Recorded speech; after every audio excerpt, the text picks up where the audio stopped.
The Federal Income Tax and the Private Sector Employer. Part 2. Here's a summary of what you've seen from Part 1 of this video. There are two kinds of employers. One, those in the private sector, which exists in the constitutional republic. And two, those in the public sector, represented by the national government in the District of Columbia. There are three kinds of lawful employees working in the private sector. One, American nationals working in the constitutional republic, where no election was made or they terminated it under statutory permission from the U.S. Congress. Two, American nationals who elected to have their earnings taxed as a U.S. resident alien. And three, U.S. resident aliens whose earnings are taxed as a U.S. taxpayer. There are 7 kinds of legal U.S. taxpayers in the public sector. 1. Generally, those who choose to work for the national government as federal employees, federal officers, and elected federal officials. 2. Statutory U.S. persons, as defined at IRC Section 7701A30. These are legal fictions. 3.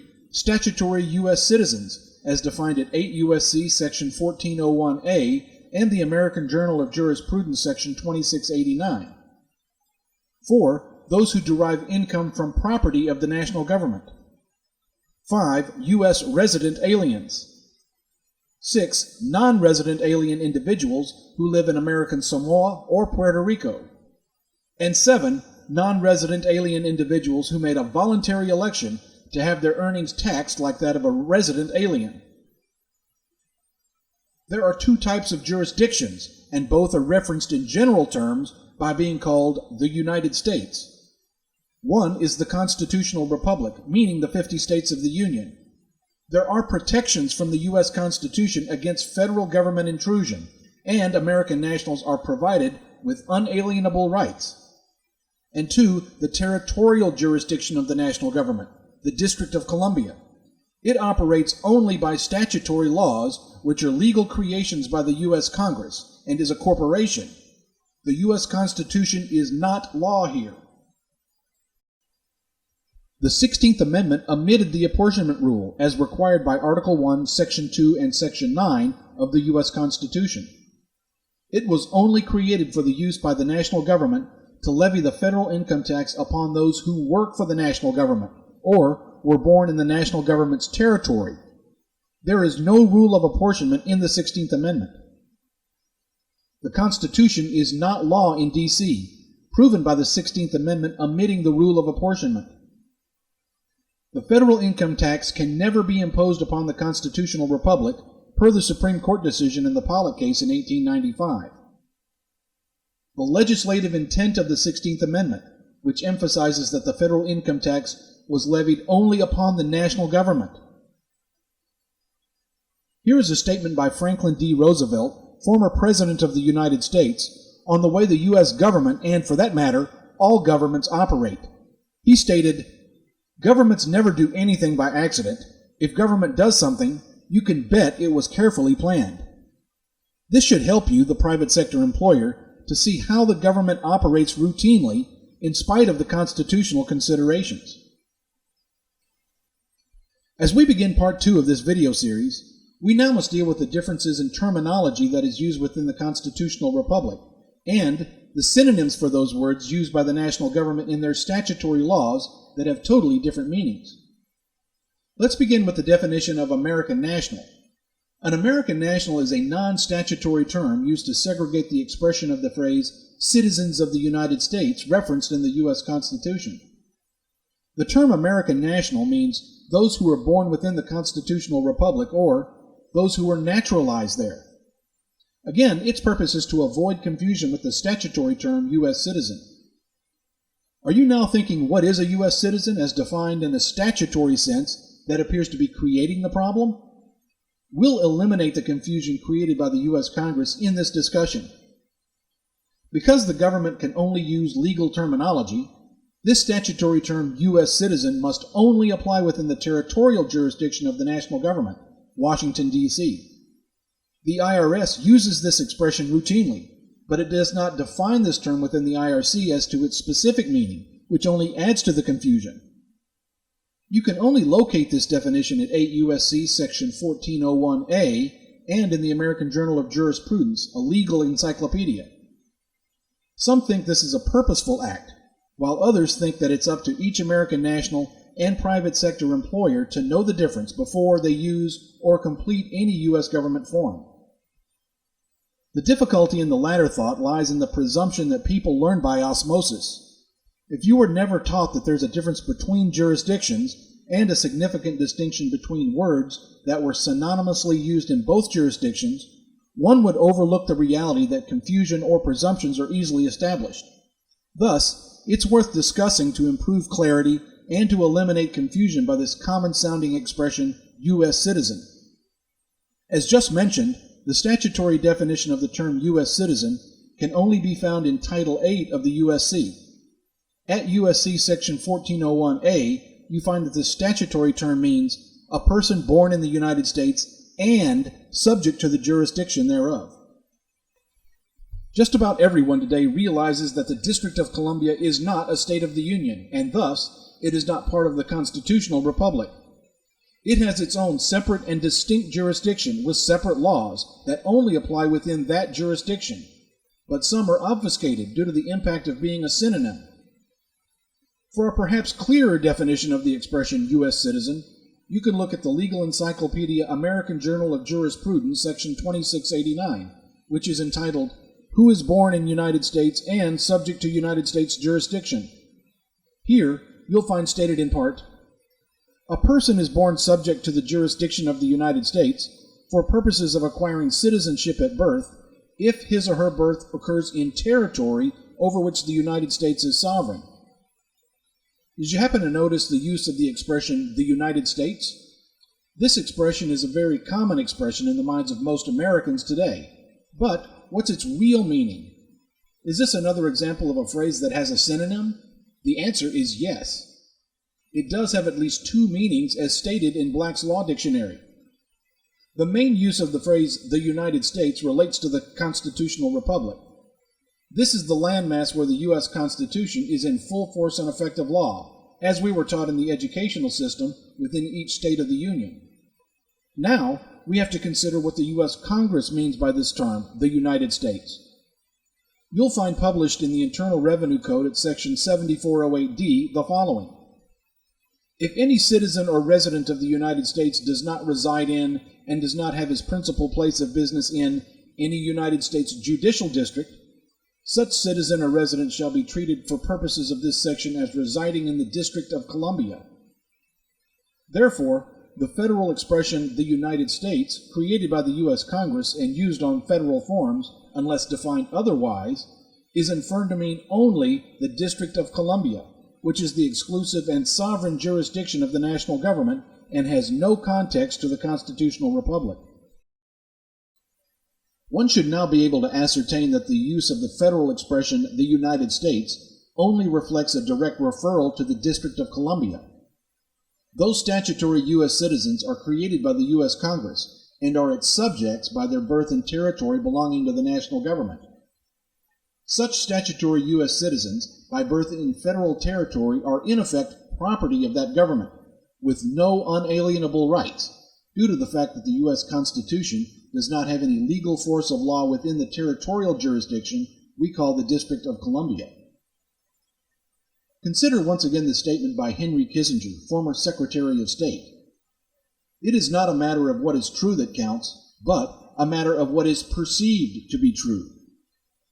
Now, when we return to the matter of private sector employers having to understand these distinctions, it should be more insightful with the realization that the United States and U.S. citizen have very different definitions depending on which jurisdiction one is referring to. Congress writes laws, for the most part, that apply just to their jurisdiction. Remember, if such a statutory law were also to apply within the constitutional republic, the national government would have to adhere to the Federal Register Act and publish an implementing regulation in the Federal Register, evidenced by volume, date, and page number. This would notify any American national that the U.S. Congress did create a law that is applicable within the constitutional republic. Even if an implementing regulation is created but not so published in the Federal Register, it has no adverse impact upon American nationals. Being a proactive private sector employer, you must wonder, what does the U.S. Congress state about American nationals in their statutory laws, as many American nationals are filing and paying for the federal income tax that was never levied upon them by the 16th Amendment? Politicians and lawyers, being what they are, find creative ways to express things and make them as obtuse as possible in order to deflect the real intentions. The U.S. Congress is made up of those kinds of people who seek power over others. They came up with a term that at first glance seems odd to most American nationals. That term is a non-resident alien individual. Perhaps it's time to show you how the politicians came up with this term in context to their territorial jurisdiction and a fascinating way to hide what they're really stating. You'll find the definition of non-resident alien within the Internal Revenue Code at Section 7701B1B, where it states, "An individual is a non-resident alien if such individual is neither a citizen of the United States nor a resident of the United States." From this definition found in the IRC, you can see that a non-resident alien individual is neither a statutory U.S. citizen of the District of Columbia nor a U.S. resident alien of the District of Columbia. From what we've presented as stated in federal tax statutes that define the term United States, you now realize that the Internal Revenue Code reference in this definition of a non-resident alien individual is only referring to the District of Columbia. By substitution, here's a paraphrased version of the definitions introduced so far that make this statement much clearer. An individual is a non-resident alien if such individual is neither a statutory U.S. citizen by birth and territory belonging to the national government, the District of Columbia, nor a resident of the District of Columbia. Think about what you've just learned from this IRC definition of a non-resident alien individual. Did you really learn what a non-resident alien actually is, or did you just receive information about what a non-resident alien is not? The answer is the latter. You were only told what a non-resident alien individual is not, rather than what it really is. Perhaps this use of government circular logic might be more easily detected by this example. If I told you my new car was neither blue nor red, have I actually told you the color of my new car? That's right, I simply told you nothing about what the color of my new car actually was. From this simple illustration, you can hopefully see that the use of semantic gamesmanship is at a high level, and that something is amiss and being purposely hidden. Hang in with us, we're coming to the real discovery of just who these people are that are called non-resident alien individuals. Keep in mind again the statement by Henry Kissinger. It is not a matter of what is true that counts, but a matter of what is perceived to be true. You'll find stated at 26 CFR section 1.871-1A that non-resident alien individuals are not U.S. taxpayers. That is, unless they make a decision to receive income from sources within the District of Columbia, described at IRC 861A. When non-resident alien individuals derive income from federal sources, that income is considered by the national government and the IRS as income effectively connected with the conduct of a statutory trade or business in the District of Columbia. Non-resident alien individuals are taxable only on certain income from sources within the United States, and on the income described in Section 864C4 from sources without the United States, which is effectively connected for the taxable year with the conduct of a trade or business in the United States. The first 6 words in this regulation should immediately catch your attention. These non-resident alien individuals are only liable for the federal income tax if they earn income from the performance of the functions of a public office. As a private sector employer, your employees, who are American nationals, do not earn any income that is effectively connected with the performance of the functions of a federal public office. Keep in mind to substitute the District of Columbia for the phrase United States in this regulation. The statutory term trade or business is defined at IRC section 7701A26 to mean the performance of the functions of a public office. If your head is spinning a little, that's normal, don't worry. This is a real paradigm shift in your understanding of exactly what the federal tax laws are saying and meaning. Keep alert and remind yourself of the statement by Henry Kissinger about perception being more impactful than the actual truth. To show you another confirmation that non-resident alien individuals who don't work for the national government in any public office have no federal income tax liability, you only need to review the Federal Retirement Thrift Savings Investment Plan. This is posted on our Resource Center, and on page 2 of that federal document, you'll find stated, "A non-resident alien participant who never worked for the U.S. government in the United States will not be liable for U.S. income tax."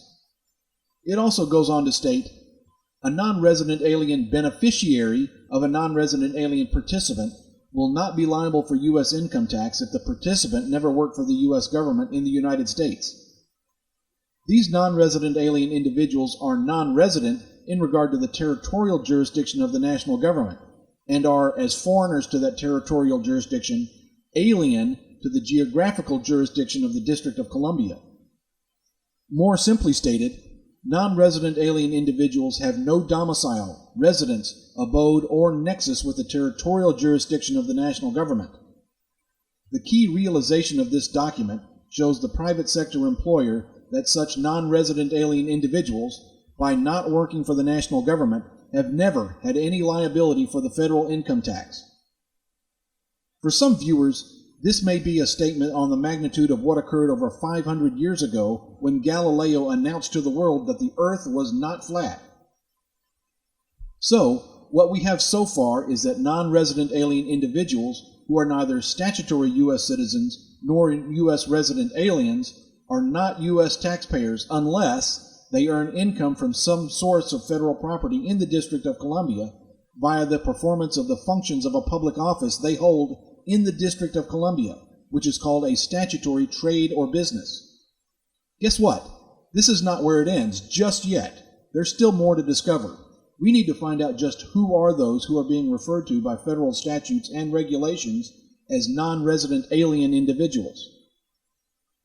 26 CFR section 1.871-1A also shows that it is not the 16th Amendment that makes any American national subject to the federal income tax, but rather a voluntary election which is self-renewing every year unless that American national elects to leave the U.S. tax club, as provided for by the U.S. Congress in IRC section 6013G4A, termination of election.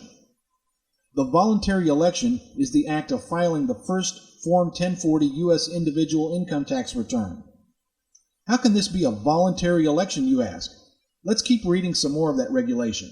You'll find stated, "However, non-resident alien individuals may elect, under section 6013G or H, to be treated as U.S. residents for purposes of determining their income tax liability under chapters 1, 5, and 24 of the Code." Did you notice the words "may elect" as used in this sentence?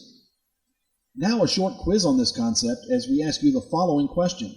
Is the word "may" an obligatory or permissive word? You're correct. The word "may" is a permissive word and not one of obligation. Now you see that the U.S. Congress wrote this statute to say, if you choose to elect to become a U.S. taxpayer, you will be viewed, treated, and taxed as if you are a U.S. resident alien and not as an American national. We're just about to reveal just who the term non-resident alien individual really identifies. It is in this manner, via the permissive phrase "may elect," that the U.S. Supreme Court decision in the Pollock case is not violated, and that one who is not subject to the limited territorial jurisdiction of the national government becomes a statutory U.S. taxpayer and puts in abeyance their unalienable rights. The term non-resident alien individual is a euphemism describing an American national, and will now show you, the private sector employer, how this is determined.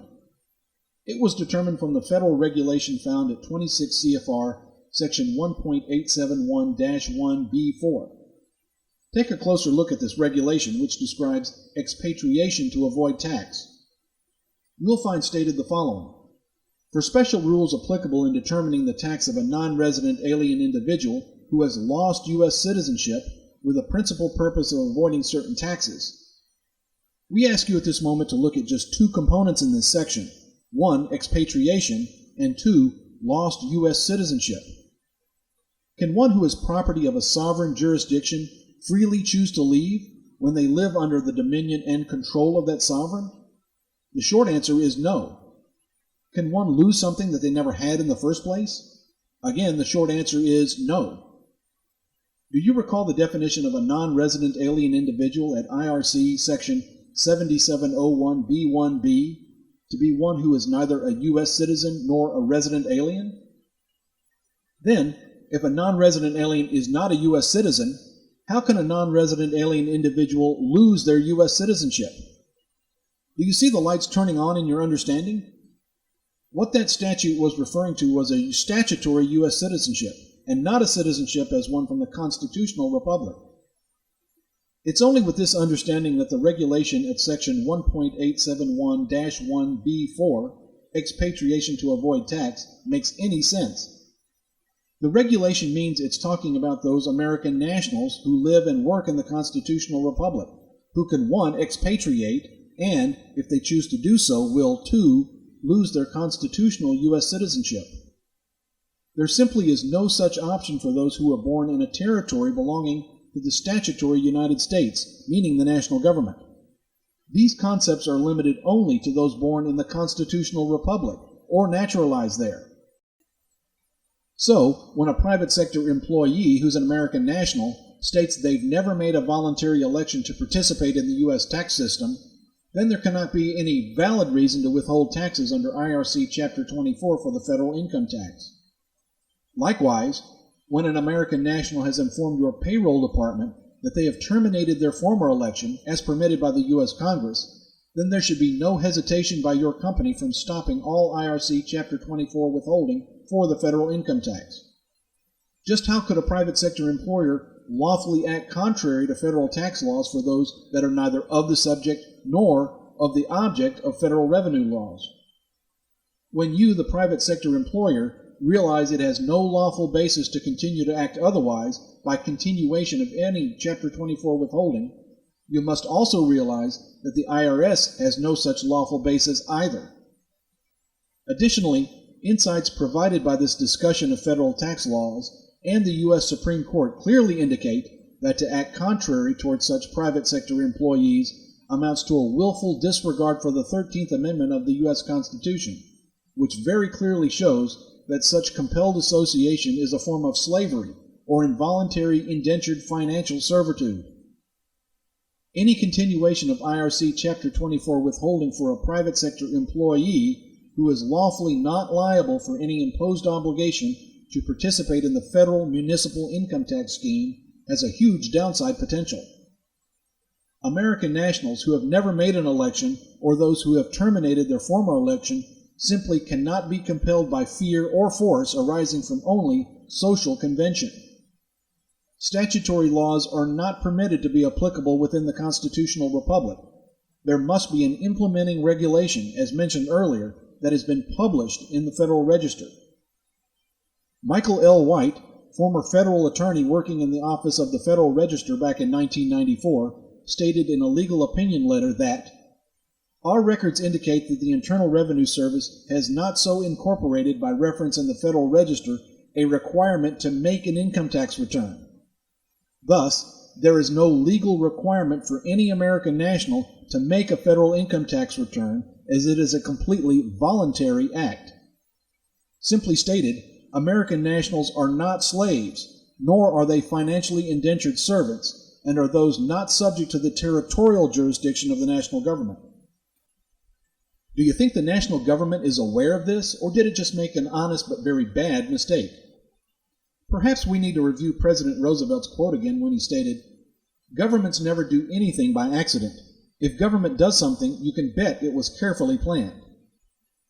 This may answer the question for you, the private sector employer, as to the actual intentions of the national government in regard to its territorial municipal income tax plan. Economy, Plumbing, and Heating is a federal appellate court case that stated in part, "Revenue laws relate to taxpayers and not to non-taxpayers. The latter are without their scope. No procedure is prescribed for non-taxpayers, and no attempt is made to annul any of their rights and remedies in due course of law." With the admission from this federal appellate court, the national government is fully aware of the impact of the limitations from the 16th Amendment and, that American nationals were never imposed with any federal income tax liability. As you've just seen, there can be no further lawful continuation of IRC Chapter 24 withholding from this point forward against those American nationals who are without the jurisdictional control of the national government. American nationals are lawful non-taxpayers, and furthermore, the government admitted that such American nationals are without the scope of federal revenue laws. The impact on the removal of all IRC Chapter 24 withholding must be viewed in light of the statement, "No procedure is prescribed for non-taxpayers," meaning that the private sector employer cannot take earnings for a federal income tax payment under IRC Chapter 24 or other IRC statute and give it to the IRS when that employee is an American national non-taxpayer mentioned by that federal appellate court. Chapter 24 withholding amounts to a revenue law procedure used by the IRS, to which it's misdirected and unlawful by any private sector employer toward those American nationals fully devoid of any federal income tax liability. In review of the federal appellate court decision, you see that there are two distinct groups being addressed. The groups are 1, taxpayers, and 2, non-taxpayers in regard to the current revenue laws published within the Internal Revenue Code, Title 26. This court is very clear in stating that only one group, the taxpayers, are imposed with the obligation established in the revenue laws used by the IRS, and for that group of taxpayers, IRC Chapter 24 withholding is legal. That group consists of those who are statutory U.S. persons, which include those who are statutory U.S. citizens, as defined at 8 U.S.C. Section 1401A, and more clearly at the American Journal of Jurisprudence, Section 2689. The U.S. Supreme Court has this to say about the limited jurisdiction for the application of any laws created by the U.S. Congress, especially so in light of the income tax information that's been presented. There can be no doubt, as expressed by the U.S. Supreme Court, that the territorial jurisdiction of the national government is a foreign jurisdiction to the constitutional republic, and its territorial laws do not apply per these Supreme Court statements. This is why one must understand jurisdictional applications of laws before a conclusion can be ascertained and properly utilized. 1. U.S. versus Spillar. There is a canon of legislative construction which teaches Congress that, unless a contrary intent appears, is meant to apply only within the territorial jurisdiction of the United States. 2. Caja versus the U.S. The laws of Congress in respect to those matters do not extend into the territorial limits of the states, but have force only in the District of Columbia and other places that are within the exclusive jurisdiction of the national government. And 3. Foley Brothers Inc. versus Falardo. It is a well-established principle of law that all federal regulations apply only within the territorial jurisdiction of the United States unless a contrary intent appears.